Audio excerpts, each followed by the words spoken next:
welcome to Gulf News Straight Bat, the chat show all about cricket. My name's Imran and I'm delighted to be joined by our Gulf News experts, Satish and Shyam. Welcome to the show, guys. Before we start, it's been the big story of the day. South Africa's Quinton de Kock has apologised for pulling out of Tuesday's win over the West Indies because he was refusing to take the knee in support of the Black Lives Movement. Shyam, I loved your piece today on gulfnews.com, but for our viewers who, in case they've missed it, just summarise your thoughts on the matter.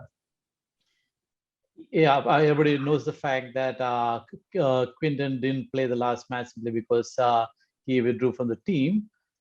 Because the cricket South Africa had asked the team to take the knee, and he thought that how can somebody take away my freedom, my right to decide? So, which is why it came down like talking down onto him, which he took offense to it and he withdrew. And what happened subsequently was completely something which he didn't anticipate. People who didn't know him just took him as a racist, and his anti-racist stance was skewed. That's what people thought, including me. But when he apologized, in his apology, he had to talk a little bit about his background, which he said that he never spoke before, because he comes from a mixed race family. His stepsisters are colored. His stepmom is black. So he goes on to say that Black lives matter to me right from the day I was born.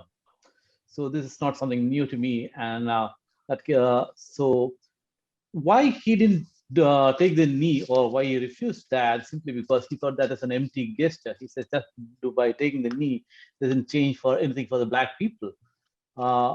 But my argument is that everything starts with gestures. I mean, you have to start small somewhere. If you look at the women's lib movement or things like that, which has happened over a period of time, where the oppressed came out, it all started small. There might be even in India, we still have this what you call the reservation quotas for people from poorer background or the minorities. Backward classes. Yes. So all these quotas has helped, because that has helped elevate the communities to a different level. Now, after 40 or 50 years, they are completely different. They occupy frontline jobs, and not just that, their whole lifestyle and their lives have been changed beyond imagination. So, which is precisely what's happening in South Africa as well. I'm sure. I've not been to South Africa, but I'm sure the lives of South Africans have changed immeasurably since they left apartheid behind. And if you look at cricket, for example, like I said, when South Africa returned to international cricket, Omar Henry was chosen as a representative. He was not the best player, the best bowler in South Africa, but they chose him because it is a token representation of a colored people. But what that did was it allowed the other colored people and blacks to dream big. And what we had was people like Makaya Tini, we had Bonner Flander, we had Ashwell Prince, and right now, if you look at, you have a Tembu Bauma leading the South Africa. He's a captain, and he leads a team with Lungi Nguri and lots of other, Rabada, and a whole lot of world-class players. So look at what the token representation of Omar Henry did to the South Africans. So I thought Quinton was wrong in saying that the gesture is empty, but I think these gestures matter. It may not have an impact overnight, but over a period of time, it will have an impact, and Quinton needs to do what he has to do. I liked your finishing line, Shyam. Gestures matter. Take the knee. I agree. Okay, to the action. We finished watching the match between Australia and Sri Lanka. Australia won by 7 wickets. They cruised to the victory. But Sri Lanka got a good start that they wanted to have. Unfortunately, it was the middle order that just couldn't capitalize. It was Adam Zampa, the spinner, who had a really devastating spell. But Satish, what went wrong for Sri Lanka tonight? Imran, Sri Lankans are the side which are they are in the developing stage. They are still not a full team. A lot of their veterans, legends have quit the game or retired. So they are still a team in the process of gelling together, and it's a process. They are a team in the making. So There are certain shortfalls. In fact, they did well against such a strong Australian outfit. I'm more than the Sri Lankan batting. I would say the Australians are now looking really ominous in after the batting display, especially the openers Warner and Finch. So now I wouldn't Satish, go I much. told you so. I told you even before the tournament started, my prediction was Australia would come through. Because Yeah, despite their preparations are undercooked, but still they have quality in them to come through, and that is what we saw. They were no, really lauding it over today. Guys, just correct. how No, impressive was David Warner tonight? He was just incredible, wasn't he? he's always been a great player. Only thing is he was out of form. Like to be honest, Finch was out of form, Warner was out of form, Smith was out of form. Now all three guys have come back into the form now. So So now they even are Stark is really, looking good. Just in bowling time. wise they can They've still manage all, some. Like yeah, they've all come back in form just in time for the England game, which is real worrying. bad luck, Imran. Bad No, luck. that will be a cracker of a match, really. That should Yeah, be good. yeah. Hey, but guys, listen, Warner was dropped on, I think for 18, it was a really simple catch. I think we could have caught that with our eyes closed. Had that been taken then, do you think we may have seen a different result, possibly? Imran, if you look at the history of cricket, to come out of a lean patch, you need these kind of lucky drops and lucky chance that like that will help you. That's what happened in Warner's case as well. It's not just him. Like any player, if you look at those who have gone through a bad patch, you have to come out of a bad patch. You will probably get some weak bowling or some easy catch dropped, or some of those little rub of the luck. You'll get it, and then that's where you come back into form, and then you will forget about what happened, and then you can start again looking fresh. That's true. That's what they say. Form is temporary, class is permanent. I think Warner Absolutely. is Yeah, proving just to that. add to what Satish said, and just to complete your question, answer to your question, you asked, will there? I mean, if that catch was taken, will there be a different result? No, I don't think so.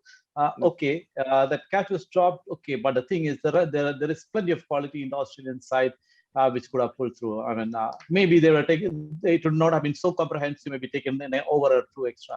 That's about it. But otherwise, they would have been. You look at the way Stoinis came and this was hammering, and it's just unbelievable stuff. There was a He's real cut out for difference that job. between the two teams Yeah, today. yeah. There were several other stand-up performances. Obviously, we've mentioned Warner there.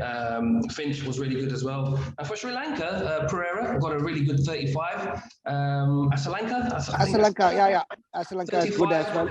Correct. And Rajapaksa, he also did pretty well. He got a quick knock with, I think, 15 or 16 balls. He did well. But guys, who was your stand-up performance for today, bowling and batting from both teams? See, Asalanka, Rajapaksa, and Pereira, they did well against Bangladesh as well. They are continuing the good form. It's just that they need that extra more help, probably from the later order batsmen. That's where they are missing. Maybe one or two additions, changes here and there will make them into a good team. But obviously, I would go with the brilliant batting of Warner. Hats off to him. Before the match, he said, "Guys, I am not out of form. I just played 2 games in IPL, and it's just a practice match, and I've just had one failure. I'll come back strong." That shows the confidence in the man. That before the match, he said, "I will come back strong," and he did that. Hats off to him. Hats off, and that's Aussie character. Again, they don't play a sport in an easy way. They never say die. Attitude always helps them win. How about you, Shan? Who impressed you the most today?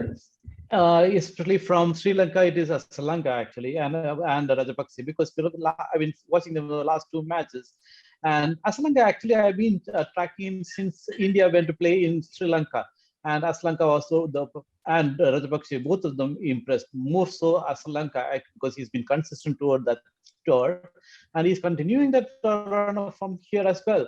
And the thing is, he's so positive, he's so calm, and he gets the runs.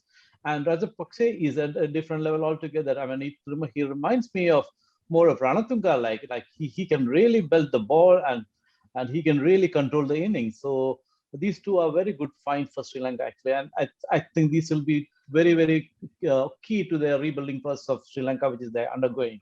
As for Australia, Adam Samba, the 4 overs, 12 runs, brilliant. especially like you said, Sri Lanka were off the blocks like in flash, but it was Adam Samba who brought them back to the match. He's really throttled them in the middle overs, and that is where Australia were able to restrict them to 150. And of course, I'm glad to see Warner come back. In fact, in my last comment when Australia played, I think it was South Africans. I went on to write that this guy Warner is looks like he's returning to form because simply based on just one shot, he played a square cut and a square cut which just skidded off the turf and it went to the rasping square cut and went all along the ground. When you play, if you have to play a shot like that, it has to be tough. I mean, technically very perfect. He would have rolled the wrist, you'd have got on top of the ball. So when you get all these things right, all these tiny things which make for a perfect stroke right, that means you are approaching near to your best. So that is what we saw today. And like Satish rightly said, when you get back into form, you need a huge slice of luck, which you got today. Because when things are not working for you, all the catches stick and you do all kinds of things wrong. So when you come out of form, you get everything right. I think Warner has turned the corner and he will have a very good tournament. So and I also, sorry, just to add it, one more thing which I would like to make an observation here is the toss is proving a very crucial factor here. So the teams are winning the toss, and then they're, especially in Dubai, in the evening matches, the teams are winning the toss and putting the other teams into bat. When Zampa spoke about it, he said the wicket was a lot different when he was bowling. The ball was not coming onto the bat. It was stopping and coming. Whereas when Australia were batting, there was nothing happening on the wicket. It was like just the way the match between India and Pakistan unfolded. Like when initially the ball was doing something, when India was bowling, nothing they could do. Similar, but of course, it's a different result altogether. But the fact remains that the toss is proving a crucial factor. You know, we've spoken about Australia. I think we imagine that they're going to get to the last four, to the semi-final stage. They should be there.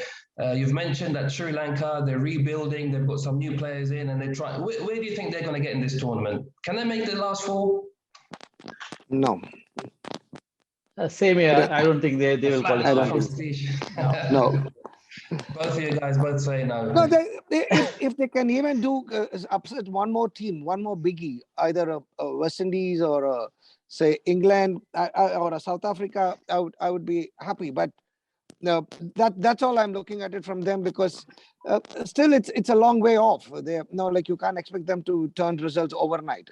But that would help them to come back stronger in the next event, next tournament, whichever the next tournament. So it's a building process. So we take it one step at a time.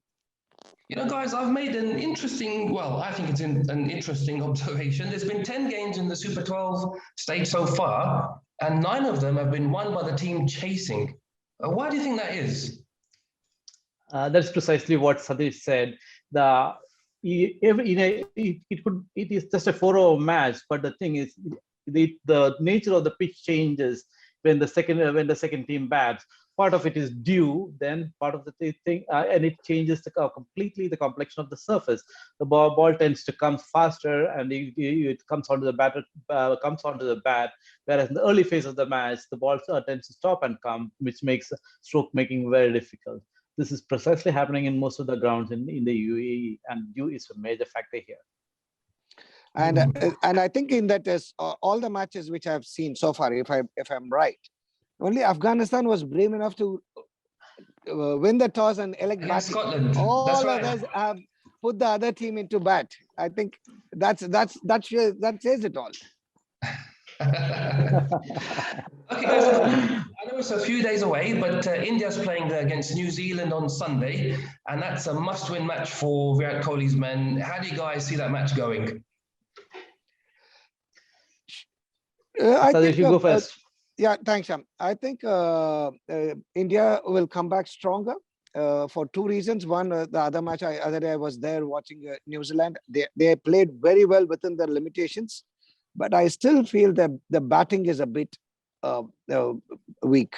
They are, like the 2 or 3 batsmen at the top, especially Guptill and Kane Williamson. they will be, like the central figure where the team has to move around them. But I still go with India based on the conditions, because today, if you look at, and in this tournament, which another one which I've seen is the batsmen are waiting for the slow bounces, and on the UAE wicket, the slow bouncers are waiting to be hit. So I think the teams need to come back and have a different strategy, which is what I think Pakistan have done. That they started bowling Yorkers. I think that's what Stark did today. He bowled a few Yorkers. England are doing the same thing. So I think that both teams need to think different strategies, because they were exposed, whatever they did in the past, that when they did it in the matches against Pakistan, they were exposed. But here, I think they'll have to come back with a different strategy. But still, I would give India the edge in this contest. What do you think? I think India will win. It's going to be a comprehensive win, simply because India know they can't afford to slip up here. And also they need to get their run rate up also. So they need to have a very positive approach, and they will come out with all guns blazing.